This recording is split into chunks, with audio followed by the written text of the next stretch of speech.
भैया brand two brand होला और हमारे बीच आज अपने नामों की मोहताज नहीं। और हाँ मैं समझ रहा हूँ, आप लोग हट जाइए भैया, उन लोगों को देखने दीजिए जो इतने दूर हैं। अच्छा कुछ जाने पहचाने चेहरे भी हैं इसमें से, चलो बढ़िया है भाई, सब के सब आए हुए। वाह अच्छा रिया ऑफिशियल एकदम सबके सब आए हुए हैं यहाँ पे। ये मेरा भाई हाय हाय तब से कर रहा है ना, और सभी आए हुए हैं। वाह बहुत बहुत स्वागत अभिनंदन जितने भी हमारे ये मीडिया के लोग आए हुए हैं सभी को बहुत बहुत धन्यवाद यहाँ उपस्थित होने के लिए। आइए समय बहुत ज्यादा हो चुका है, सी शार्प लगा दीजिएगा।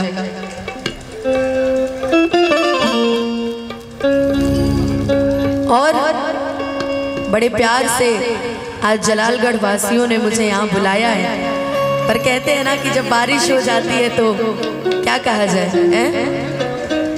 बारिश हुई फिर भी आप सभी इतना प्यार बरसा रहे हैं। मंच पे हमारे म्यूजिशियंस का बहुत बहुत धन्यवाद, उन सभी को बहुत बहुत प्रणाम। बहुत ही सुंदर साउंड हमारे बीच में किशन जी आए हुए हैं बनारस की धरती से चल के, उनका भी बहुत बहुत स्वागत है। बहुत सारे लोग हैं जिनको मैं नाम सहित नहीं जानती, बट अगर मुझे मिल जाए तो मैं सबका नाम बोल दूंगी। तो एक बार प्रेम से बोल दीजिए सच्चे दरबार की, गणपति जी महाराज की। आइए एक छोटा सा भजन, उसके बाद तो फिर हम अपनी दुनिया में चलेंगे ही चलेंगे, है ना जी? हैं कौन सा गाना सबसे पहले सुनेंगे, जरा कॉर्ड दीजिएगा। हो हमारा प्यार के बदला में बोला का दिल बाड़ू हो, कि तू जब दिल बाड़ू हो दगा दिल बाड़ू हो,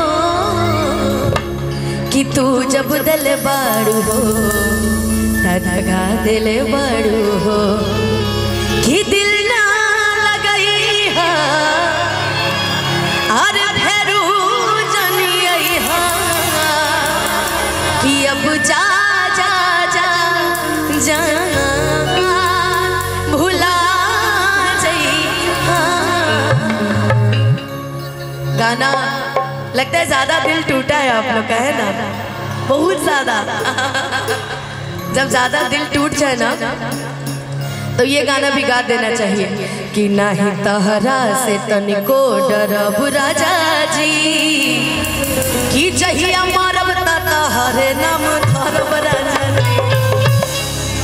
बहुत सारे गीत फरमाइश किए गए और पूर्णिया वालों ने तो ऐसे ही मुझे फेसबुक और इंस्टाग्राम के माध्यम से इतना स्वागत कर दिया है मेरा कि स्टोरी मेंशन करते मैं नहीं थक रही थी।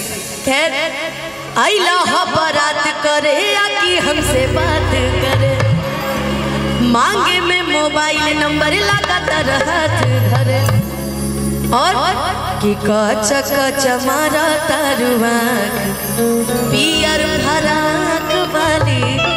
तो हम आज अपने साथ पियर फराक वाली भी लेके आए, थोड़ी देर बाद उससे भी हम आपको मिलाएंगे। बड़ी सुंदर है हमारी प्रीति आई है हमारे बीच में, और बिल्कुल आप सभी के लिए। बाकी गाने हम बाद में डिस्कस करेंगे कि आज हम क्या क्या आप सभी को सुनाने वाले हैं। एक बार प्रेम से बोल दीजिए सच्चे दरबार की।